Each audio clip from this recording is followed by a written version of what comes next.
Shalom saudara-saudara yang dikasihi Tuhan, selamat datang dan selamat beribadah melalui online kepada jemaat Indonesian Crossway Baptist Church. Doa saya kiranya Tuhan memberkati saudara. Hari ini saya akan membahas satu topik, yakni dipanggil untuk menjadi saksi. Pembacaan yang kita ambil dalam Alkitab, bagian dari Alkitab, Kisah Para Rasul, pasal 1 ayat 8, satu ayat yang sangat terkenal. Ya, ayat ini adalah merupakan perintah Tuhan Yesus yang terakhir sebelum dia naik ke sorga. Perintah ini diberikan kepada murid-muridnya, kepada gerejanya, dan kepada kita sekalian yang percaya kepadanya. Nah, saudara, sebelum kita merenungkan firman Tuhan ini, kita akan berdoa terlebih dahulu. Mari kita tunduk kepala. Ya Tuhan, kami mohon kiranya Engkau melalui Roh Kudus-Mu menolong kami mengerti firman-Mu yang akan kami renungkan bersama. Berilah pencerahan dan mampukan kepada kami untuk menerapkan dalam kehidupan kami setiap hari sebagai umat yang Engkau telah panggil untuk menjadi saksi-Mu di bumi ini. Kami mohon semuanya ini di dalam nama Tuhan Yesus Juru Selamat kami. Amin. Haleluya. Saudara yang kekasih dalam Tuhan Yesus, firman Tuhan berbunyi sebagai berikut. Tetapi kamu akan menerima kuasa Roh Kudus turun ke atas kamu, dan kamu akan menjadi saksiku di Yerusalem, di seluruh Yudea, di Samaria, dan sampai ke ujung bumi. Saudara yang dikasihi Tuhan, setelah kebangkitannya selama 40 hari, Tuhan Yesus secara berulang-ulang kali berbicara tentang kerajaan Allah. Kisah Rasul pasal 1 ayat 3. Nah, ayat 8 ini merupakan respon Tuhan Yesus dari pertanyaan murid-murid tentang kerajaan bagi Israel. Sebenarnya saudara-saudara, di dalam keempat Injil, Tuhan Yesus secara berulang kali, sudah beberapa kali berbicara, menjelaskan tentang kerajaan sorga atau kerajaan Allah. Akan tetapi saudara-saudara, orang-orang Yahudi dan termasuk murid-murid saat itu masih belum memahami, tidak menangkap kebenaran ini. Dan nampaknya mereka hanya memikirkan dan mengertinya sebagai kerajaan dalam arti secara fisik dan secara politik. Makanya murid-murid bertanya lagi, Tuhan, maukah Engkau masa ini memulihkan kerajaan bagi Israel? Kisah Rasul pasal 1 ayat 6. Maka Tuhan Yesus menjawab, Engkau tidak perlu mengetahui masa dan waktu yang ditetapkan Bapa sendiri menurut kuasanya. Tetapi kamu akan menerima kuasa kalau Roh Kudus turun ke atas kamu, dan kamu akan menjadi saksiku di Yerusalem, di seluruh Yudea dan sampai Samaria dan sampai ke ujung bumi.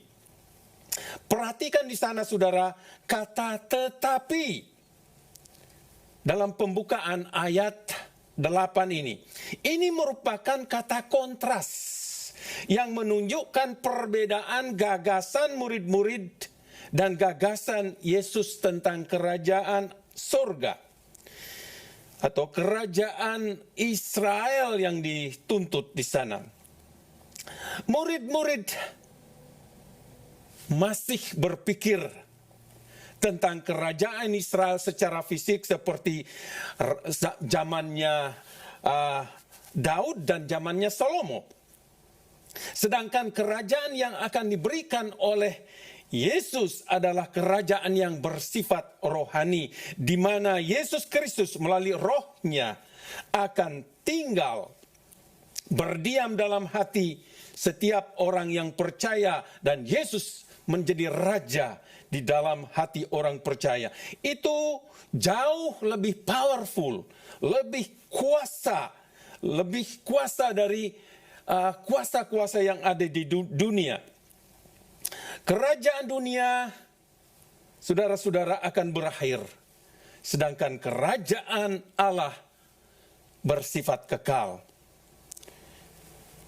Memiliki raja yang tinggal di rumah kita sendiri, dan memiliki raja yang tinggal jauh dari tempat tinggal kita, itu berbeda. Kalau raja itu tinggal di rumah kita, kita merasa aman, merasa terlindung, merasa punya wibawa. Kalau kita berbicara, contohnya kalau kita berbicara dengan orang lain, orang itu akan mendengar karena mereka tahu kita bersama dengan raja. Demikian juga saudara-saudara, Yesus sebagai raja yang tinggal di dalam kita, memberikan kita rasa aman, punya otoritas di dalam berbicara soal kebenaran. Kita tidak akan takut dengan apapun. Makanya Daud pun pernah berkata, walaupun aku berjalan dalam lembah kekelaman, aku tidak merasa takut. Murid-murid tidak takut lagi setelah mereka sadar Roh Kudus tinggal di dalam hidup mereka. Yesus sebagai raja tinggal di dalam hidup mereka. Saya rasa kita pun harus merasa seperti itu. Jadi saudara-saudara, kita patut bersyukur karena Tuhan tinggal di dalam hidup kita sebagai raja. Mari saudara-saudara kita melihat dalam Kisah Para Rasul 1 ayat 8 ini ada dua kata kerja. Dan kata kerja ini sangat penting dan sangat menolong kita untuk mengerti apa isi berita, apa makna daripada Kisah Rasul pasal 1 ayat 8 ini. Kedua kata kerja tersebut adalah menerima dan menjadi. Mari kita melihat kedua kata kerja tersebut, saudara-saudara. Yang pertama dikatakan sana, kamu akan menerima kuasa. Kisah Rasul pasal 1:8, tetapi kamu akan menerima kuasa kalau Roh Kudus turun ke atas kamu, dan kamu akan menjadi saksiku di Yerusalem, di seluruh Yudea dan Samaria, dan sampai ke ujung bumi. Pertanyaan saudara-saudara, tahukah saudara apa anugerah yang terbesar? Anugerah Tuhan yang terbesar bagi orang percaya. Saudaraku yang kekasih dalam Tuhan Yesus, pada hari Natal kita tahu bahwa Yesus yang lahir di kandang Bethlehem, itulah anugerah terbesar bagi orang percaya. Lalu saudara-saudara, ditekankan di dalam Yohanes 3 ayat 16, karena begitu besar kasih Allah akan dunia ini. Jadi anugerah terbesar yang Allah berikan kepada manusia, kepada orang yang percaya, yaitu Yesus Kristus ketika dia lahir ke dalam dunia. Lalu di hari Pentakosta, saudara-saudara, Roh Kudus adalah anugerah terbesar itu. Sejak hari Pentakosta, ia tinggal di dalam hati orang percaya. Berbicara tentang kuasa, saudara-saudara yang kekasih dalam Tuhan, orang dunia sering mempertaruhkan hidup mereka, mempertaruhkan kekayaan mereka demi memperoleh kuasa. Karena kalau mereka bisa memperolehnya, mereka akan merasa hebat, bisa memerintah karena bisa duduk di atas kursi kehormatan, kursi kekuasaan. Tapi saudara-saudara ingat, kuasa itu hanya bersifat sementara. Mereka hanya memiliki kuasa itu, otoritas itu selama mereka duduk di kursi kekuasaan. Kita bisa lihat contoh-contoh berapa presiden di Indonesia setelah selesai memerintah, mereka sudah tidak berkuasa lagi. Tetapi kuasa yang diberikan Allah, kuasa Roh Kudus yang diberikan kepada orang Kristen, itu kekal. Saudara mau menerima yang mana?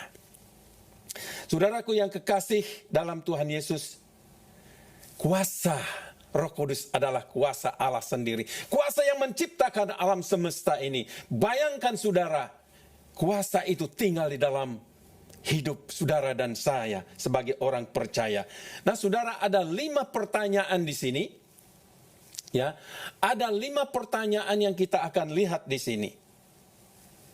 Yang pertama itu, apa arti kuasa? Ya, apa arti kuasa dalam Kisah Para Rasul pasal 1 ayat 8 ini? Kata kuasa dalam bahasa Yunani di sini berbentuk kata benda adalah dunamis. Artinya kemampuan, efisiensi, ability, ya, dan kekuatan. Saudara yang kekasih, hidup di dunia ini, di dunia yang penuh tantangan, yang berpotensi melemahkan iman kita. Saudaraku yang kekasih, oleh sebab itu, Tuhan Yesus memberikan kita kuasa untuk mengalahkan setiap tantangan dalam hidup kita, sehingga kita tetap berdiri teguh, mengikuti Dia dan menjadi saksinya.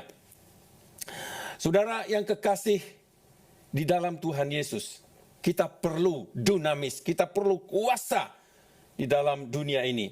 Kemudian saudara, siapakah? Ya, kuasa siapa di sini ya? Kuasa siapa, bukan kuasa apa. Artinya kuasa Roh Kudus, kuasa Allah sendiri, kuasa yang menciptakan alam semesta ini, kuasa yang menciptakan saudara dan saya.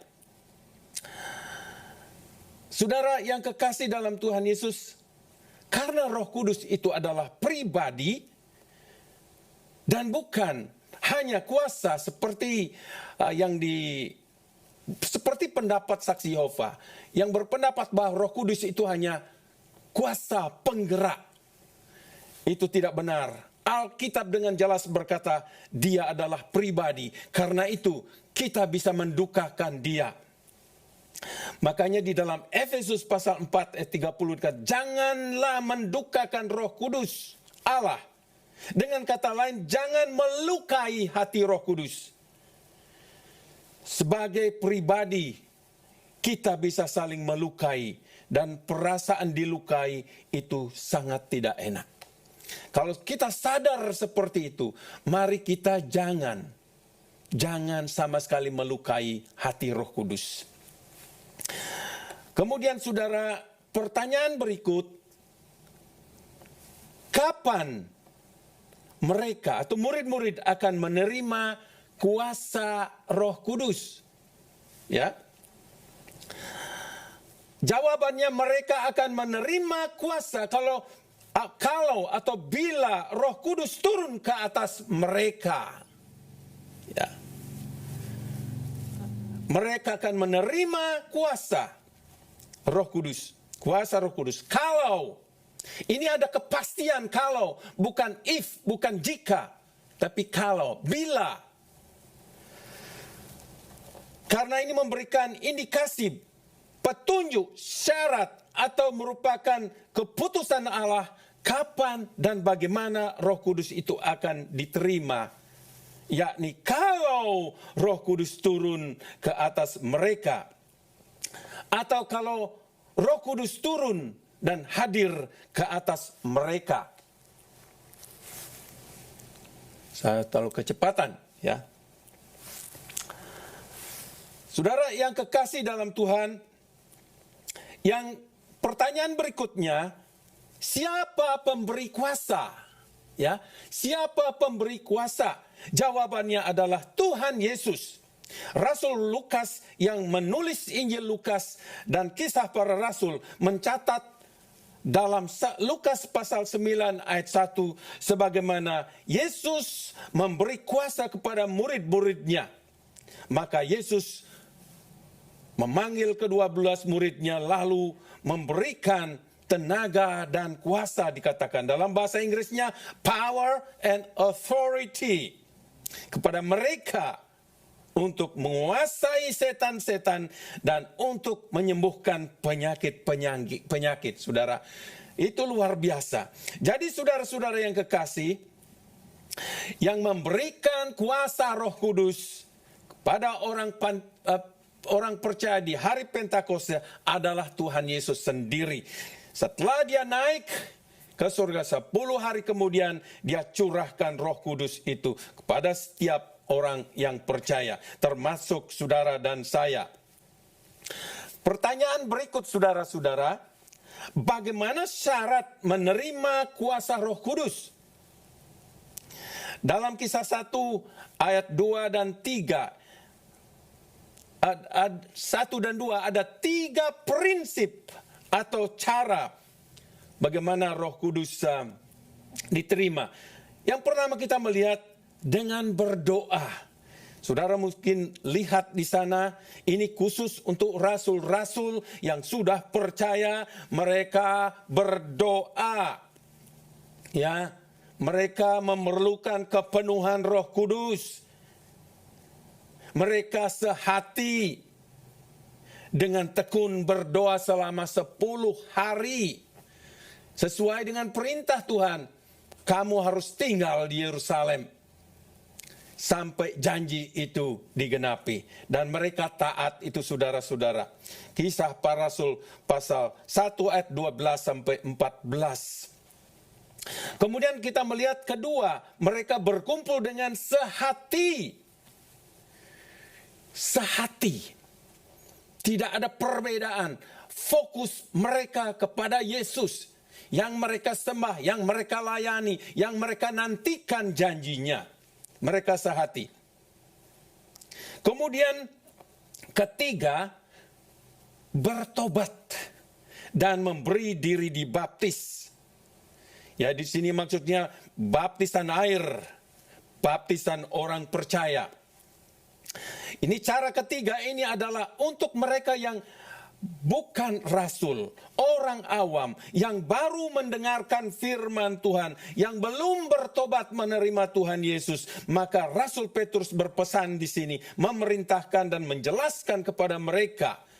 Rasul Petrus di dalam Kisah Para Rasul pasal 2:38 berkata, jawab Petrus kepada mereka, bertobatlah dan berilah, dan hendaklah kamu masing-masing memberi dirimu dibaptis dalam nama Yesus Kristus untuk pengampunan dosamu, maka kamu akan menerima karunia Roh Kudus. Saudara, dalam ayat tersebut, ya, dalam ayat tersebut Rasul Petrus melalui pimpinan Roh Kudus memberi 2 syarat di sana. Apa syaratnya, saudara-saudara? Bertobat. Yang pertama, ketika seorang bertobat, ada 3 perkara yang akan terjadi yang mereka harus lewati dalam hidupnya. Yang pertama, ada kesadaran, sadar akan dosa mereka. Mereka sadar apa yang mereka telah lakukan. Mungkin mereka telah menyakiti Tuhan. Mereka telah menolak Tuhan. Mereka sadar itu. Mereka telah menyalibkan Yesus. Mereka sadar itu. Dan yang kedua, ada penyesalan. Mereka menyesal bahwa mereka telah melakukan itu. Baru setelah itu mereka bisa datang kepada Tuhan Yesus dan mohon pengampunan. Jadi langkah ketiga, mereka mengakui dosa mereka. Sehingga mereka menerima pengampunan dari Tuhan yang adalah satu-satunya juru selamat mereka. Maka oleh karena kasih Allah, ia akan menerima pengampunan. Jadi orang yang bertobat akan menerima pengampunan dan penyucian hidup mereka dari dosa-dosa yang selama ini menguasai hidup mereka. Saudara, jangan heran, saudara-saudara. Selama kalau ada orang-orang Kristen yang katakan tanda kutip orang Kristen meninggalkan iman mereka, ya. Itu karena apa? Mereka belum mengalami proses ini. Mereka belum menyadari akan dosa mereka sebelumnya. Dan belum menyesali akan dosa mereka. Dan belum mengakui dosa mereka di hadapan Tuhan. Makanya mereka belum menerima pengampunan yang sebenarnya. Saudara, mereka belum sadar. Mereka belum menyesal. Itulah sebabnya mereka sebenarnya tidak punya dasar, tidak punya pemahaman yang benar tentang pertobatan itu sendiri. Kemudian selanjutnya saudara-saudara yang kekasih dalam Tuhan, memberi diri dibaptis. Memberi diri dibaptis. Saudara yang kekasih, baptisan adalah langkah kedua sesudah kita bertobat. Sadar akan dosa dan menyesali dosa-dosa kita. Baptisan dalam nama Yesus Kristus adalah syarat menerima pengampunan dosa dan menerima karunia Roh Kudus. Baptisan adalah tindakan mengidentifikasikan diri dengan Yesus. Mati bersama dengan Yesus, dikuburkan bersama dengan Yesus dalam baptisan, dan dibangkitkan bersama dengan Yesus. Baptisan adalah satu tindakan luar, namun saudara-saudara membawa dampak rohani. Bagaimana dengan saudara? Bagaimana pula dengan anak-anak saudara yang saudara lihat sudah makin besar? Apakah saudara tidak pernah berpikir men-challenge mereka untuk menerima baptisan? Bertobat dan memberi diri dibaptis dalam nama Yesus Kristus adalah satu paket. Saudara tidak bisa menerima paket yang lengkap kalau saudara tidak memberi diri dibaptis, bertobat dan memberi diri dibaptis dalam nama Yesus. Dalam ayat 39, saudara, dikatakan bahwa janji ini, yaitu janji Roh Kudus, adalah untuk semua orang percaya secara turun-temurun, dikatakan sana, kepada mereka yang dipanggil oleh Allah. Pertanyaannya, apakah saudara percaya bahwa saudara dipanggil Allah untuk menjadi saksinya? Saudara, mari kita melihat peran kuasa Roh Kudus. Yang pertama kita melihat, dia melahirkan gereja mula-mula. Ini artinya tanpa pekerjaan Roh Kudus, tanpa peran Roh Kudus, gereja tidak ada. Roh Kudus tidak saja melahirkan gereja, tetapi juga memimpin gerejanya. Orang-orang percaya saat itu, orang-orang percaya yang dimuridkan, mereka dipimpin oleh Roh Kudus sampai kelak dengan kedatangan Yesus yang kedua kali. Ini pekerjaan Roh Kudus. Kita yang dipenuh, kita yang dipimpin oleh Roh Kudus akan menjadi saksi dan memuridkan Yesus sampai Yesus datang kembali. Yang kedua, mempengaruhi. Peran Roh Kudus selanjutnya mempengaruhi, mengubah kehidupan manusia secara moral. Saudara, kita melihat contoh Rasul Petrus ketika berkhotbah, dia membuat 3.000 orang bertobat. Ini kuasa siapa, saudara-saudara? Bukan kehebatan Petrus. Ini kuasa Roh Kudus yang mengubah juga Saulus menjadi rasul. Kisah para Rasul pasal 9. Jadi bukan saja mengubah namanya, tetapi kita melihat juga statusnya di hadapan Tuhan. Dari pembunuh orang Kristen menjadi pemberita Injil, menjadi saksi Kristus yang luar biasa. Roh Kudus akan terus melakukan pekerjaannya, perannya mengubah kehidupan manusia yang meresponi Injil keselamatan. Pertanyaan saudara, apakah saudara mengalami dirubah oleh Roh Kudus. Hanya saudara yang tahu. Selanjutnya kuasa Roh Kudus adalah kuasa yang memungkinkan murid-murid Yesus dan semua orang percaya mengalami dan melakukan mujizat.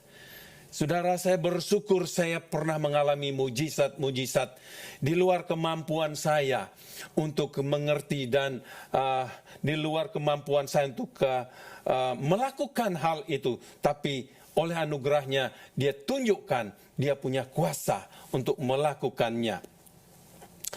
Kemudian saudara-saudara, yang kedua saudara-saudara, kata kerja yang kedua kita perhatikan di sini ya. Kamu akan menjadi saksiku, kata menjadi. Tetapi kamu akan menerima kuasa Roh Kudus turun ke atas kamu, dan kamu akan menjadi saksiku di Yerusalem dan di seluruh Yudea dan sampai ke ujung bumi. Nah saudara, orang-orang yang telah menerima kuasa Roh Kudus adalah mereka yang akan menjadi saksi-saksi Kristus. Tanpa menerima Roh Kudus, tanpa dipenuhi Roh Kudus, kita tidak akan menjadi saksi. Kalaupun kita mencoba menjadi saksi, kita jadi saksi bohong, saksi dusta. Tetapi kalau Roh Kudus memenuhi kita, kita menyampaikan apa yang disampaikan oleh Roh Kudus kepada kita. Apa syarat untuk menjadi saksi Kristus? Saudara, apa syarat menjadi saksi Kristus di sini? Yang pertama saudara-saudara, kita kembali kepada ayat-ayat ini. Ia harus orang yang sudah menerima kuasa Roh Kudus. Seperti saya tekankan tadi, tanpa Roh Kudus, tanpa dipenuhi oleh Roh Kudus, kita tidak akan bisa menjadi saksi Kristus.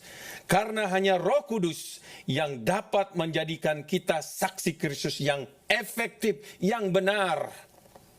Yang kedua, ia harus seorang yang sudah pernah bersama-sama dengan Yesus Kristus seperti murid-murid Yesus. Mungkin saudara bertanya, lalu bagaimana dengan kita sekarang? Kita tidak pernah bertemu, bertatap muka dengan Yesus. Jawabannya adalah kita yang sudah bertobat dan telah menerima Yesus Kristus sebagai Tuhan dan Juru Selamat. Maka Roh Kudus yang ada di dalam kita akan menolong kita menjadi saksi. Dia dekat sekali dengan kita. Tidak ada jarak lagi karena dia tinggal di dalam hidup kita. Oleh sebab itu saudara, tidak ada alasan untuk kita tidak menjadi saksi karena dia tinggal di dalam kita. Yang ketiga, mereka harus menyaksikan, memberitakan tentang kematian, kebangkitan dan kenaikan Kristus. Mengapa saudara-saudara? Ini dengan kata lain, Kristus Yesus harus menjadi berita sentral dalam pemberitaan Injil. Ketika kebenaran ini harus diberitakan. Saudara membaca Kisah Para Rasul, hanya itu yang diberitakan. Mereka memberitakan Yesus yang mati. Mereka memberitakan Yesus yang bangkit, mengalahkan maut. Mereka memberitakan Yesus yang sudah naik ke surga dan akan datang kembali. Jadi saudara, pertama kita harus memberitakan kematian Yesus, karena dengan kematiannya ia telah menggantikan kita orang berdosa. Seharusnya kita yang disalibkan, seharusnya kita yang mati karena kita orang berdosa. Ia telah menanggung dengan rela dosa-dosa kita di kayu salib, sehingga kita tidak perlu lagi menanggungnya, saudara-saudara. Kedua, kita harus memberitakan kebangkitan Yesus, karena kebangkitannya membuktikan bahwa Yesus menang mengalahkan kuasa dosa. Karena itu saudara, barang siapa percaya kepada Tuhan Yesus, ia pun akan memiliki kuasa kemenangan untuk mengalahkan kuasa dosa. Saudara, di sana, di luar sana ada banyak orang bergumul, dikalahkan dan dikalahkan oleh kuasa dosa. Saudara harus bersaksi, saudara mempunyai kuasa itu, supaya mereka juga mengalami. Yang ketiga, kita harus memberitakan kenaikan Yesus Kristus ke surga, karena kenaikan Yesus ke surga menyediakan tempat bagi orang yang percaya. Dan ingat, satu saat dia akan kembali. lagi. Untuk menjemput kita orang-orang percaya. Bagi kita, saudara, kenaikan Yesus ini sangat penting. Untuk kita berarti kita harus mempersiapkan diri. Karena dia akan datang kembali. Mempersiapkan diri secara rohani setiap hari. Karena kita tidak tahu kapan dia akan datang. Firman Tuhan selalu berkata berjaga-jaga. Kita harus berjaga-jaga. Karena setiap saat dia datang kita sudah siap. Kemudian agar kita memberitakan kabar baik kepada orang-orang yang terhilang. Yang belum percaya. Mereka perlu mendengar berita Injil. Oleh sebab itu saudara-saudara yang kasih. Mari kita dengan penuh semangat, dengan pertolongan Roh Kudus memberitakan Injil. Kisah para rasul ini kita harus tahu kisah para rasul ini ditulis sebagai apologetika, pembelaan iman. Jadi saksi-saksi Kristus bisa membela iman mereka dalam Kristus. Saudara yang kekasih, beberapa dekade ini banyak gereja tidak menjadi saksi Kristus sebagai tidak menjadikan Kristus sebagai berita sentral dalam khotbah-khotbah mereka. Yang mereka sering khotbahkan adalah berkat materi dan mujizat. Saudara yang kekasih, bukankah kita diberitahu oleh Tuhan, carilah dahulu kerajaan sorga dan kebenarannya, maka sekaliannya akan ditambahkan kepadamu. Yaitu berkat-berkat yang kita perlukan. Dia tidak pernah meninggalkan kita, saudara-saudara. Yang utama itu harus yang kita lakukan. Itulah sebabnya banyak orang yang tidak ketika mereka tidak merasa diberkati, ketika mereka tidak mengalami mujizat Tuhan, mereka meninggalkan Tuhan. Saudara, jangan memberitakan hal-hal yang tidak terlalu penting. Beritakan Yesus, Injil kebenaran itu harus diberitakan. Kemudian yang terakhir, saudara, jangkauan misi. Ya. Jangkauan misi. Dikatakan di sana, tetapi kamu akan menerima kuasa kalau Roh Kudus turun ke atas kamu. Dan kamu akan menjadi saksiku di Yerusalem dan di seluruh Yudea dan Samaria sampai ke ujung bumi. Pertanyaannya, menjadi saksi di mana saja? Saudara, di sana dikatakan di Yerusalem. Kalau saudara membaca di dalam Kisah Para Rasul pasal 1 sampai 7, itu penginjilan selalu berkisar di Yerusalem. Kemudian kalau saudara membaca pasal 8 ayat 11 sampai 18, di sana saudara-saudara akan menemukan mereka bersaksi di seluruh Yudea Samaria ketika mereka bersaksi, dan pasal-pasal itu saudara bisa temukan. Dan saudara sampai ke ujung bumi dikatakan. Nah, ini Kisah Para Rasul pasal 11 ayat 19 dan sampai seterusnya hingga akhir dari Kisah Para Rasul. Nah, saudara yang menarik, saudara mungkin pernah dengar bahwa Kisah Para Rasul ini tidak ada penutup. Artinya saudara yang meneruskan sampai pada kedatangan Yesus yang kedua kali. Selama kita ada, mari kita gunakan kesempatan untuk bersaksi. Saudara, apa artinya menjadi saksi Kristus? Apa artinya menjadi saksi Kristus di Yerusalem, di seluruh Yudea dan Samaria dan sampai ke ujung bumi? Pertama, saudara-saudara, dalam bahasa Inggris kuno dikatakan attestation of fact event from personal knowledge. Ini artinya orang-orang yang menjadi saksi Kristus adalah orang-orang yang memiliki pengetahuan tentang Yesus. Artinya harus sudah mengenal siapa Yesus yang ia beritakan. Contoh, murid-murid Yesus bergaul selama 3 tahun dengan Yesus, maka mereka pantas menjadi saksi-saksi Kristus. Saudara dan saya perlu bergaul dengan Yesus, sehingga yang kita beritakan Yesus yang benar. Kedua, harus siap menjadi saksi Kristus secara lintas budaya. Artinya orang-orang percaya, bersaksi kepada orang-orang dari dari suku yang berbeda, bahasa, budaya, dan kepercayaan yang berbeda. Seperti saudara ada di Australia, saudara bisa bersaksi dengan orang-orang dari segala suku bangsa yang ada di sini. Itu namanya bersaksi di lintas budaya. Karena itu, rahasia untuk menjadi saksi Kristus yang benar adalah kita harus bergantung kepada pimpinan dan kuasa Roh Kudus.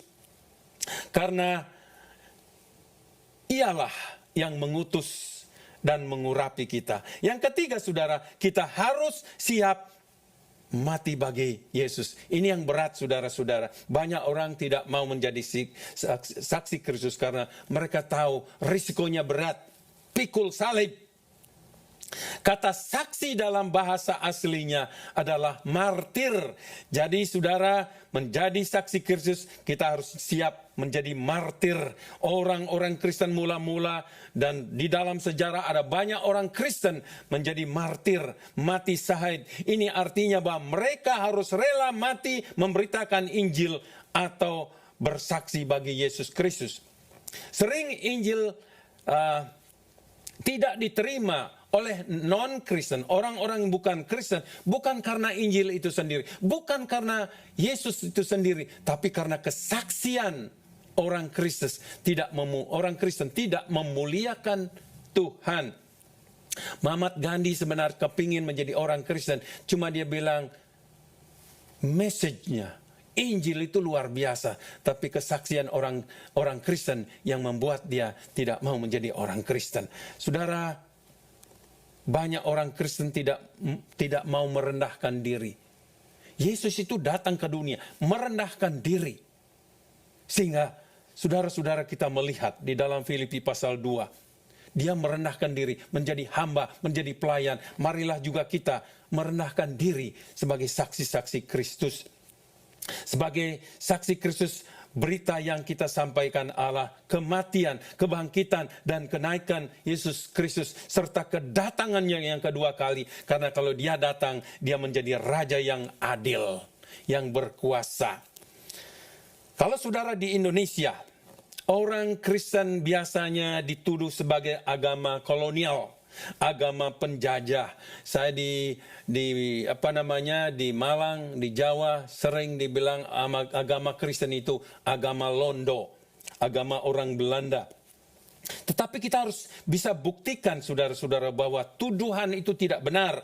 Dengan cara kita harus tunjukkan kita mendukung pembangunan pemerintah, kita mendukung pemerintah itu sendiri. Kita berdoa, kita melakukan bagian kita, ambil bagian di dalam pembangunan kalau kita di Indonesia. Kalau kita ada di sini, tunjukkan kita loyal kepada pemerintah untuk support setiap pembangunan yang ada. Saudara dan saya dipanggil. Apakah saudara siap? Saudara dan saya dipanggil untuk menjadi saksi Kristus. Roh Kudus turun dan sudah ada di dalam, bahkan ada di hati setiap orang percaya. Kita tidak perlu menunggu dan menunggu karena dia sudah ada di dalam kita. Pertanyaan untuk refleksi. Apakah saudara sadar akan panggilan untuk menjadi saksi Kristus? Apakah saudara sudah melewati proses pertobatan seperti sadar dan insaf dan akhirnya mengerti tentang ngerinya dosa itu, menyesal akan dosa-dosa dan yang pernah saudara hidupi, yang pernah menguasai saudara, dan mengakui kepada Tuhan Yesus, maka dia akan mengampuni saudara. Apakah saudara sudah menerima kuasa Roh Kudus dan karunia-karunia Roh Kudus sejak saudara menjadi percaya? Apakah saudara sudah melihat tanda-tanda kepenuhan atau pimpinan Roh Kudus bagi saudara? Apakah saudara membenci dosa? Apakah saudara berani bersaksi kepada orang-orang yang belum mengenal Tuhan Yesus? Saya berdoa kiranya saudara diberkati. Nah saudara, mari kita menutup di dalam doa. Bapa di sorga, Kami mengucap syukur atas firman-Mu yang telah mengajar kami prinsip-prinsip yang benar tentang menjadi saksi Kristus. Kami sadar bahwa panggilan untuk menjadi saksi Kristus adalah panggilan untuk setiap pribadi orang percaya. Kiranya oleh pimpinan Roh Kudus, kami dijadikan saksi-saksi Kristus yang efektif. Sidang jemaat yang dikasihi Tuhan, arahkanlah hatimu dan terimalah berkat Tuhan. Kiranya kasih dari Allah Bapa, anugerah Yesus Kristus Sang Putra, serta damai sejahtera Roh Kudus yang melampaui akal dan pikiran kita, memenuhi hati dan pikiran saudara, dan memimpin hidup saudara dari sekarang sampai selama-lamanya. Haleluya. Amin. Selamat beraktivitas, Tuhan memberkati. Haleluya.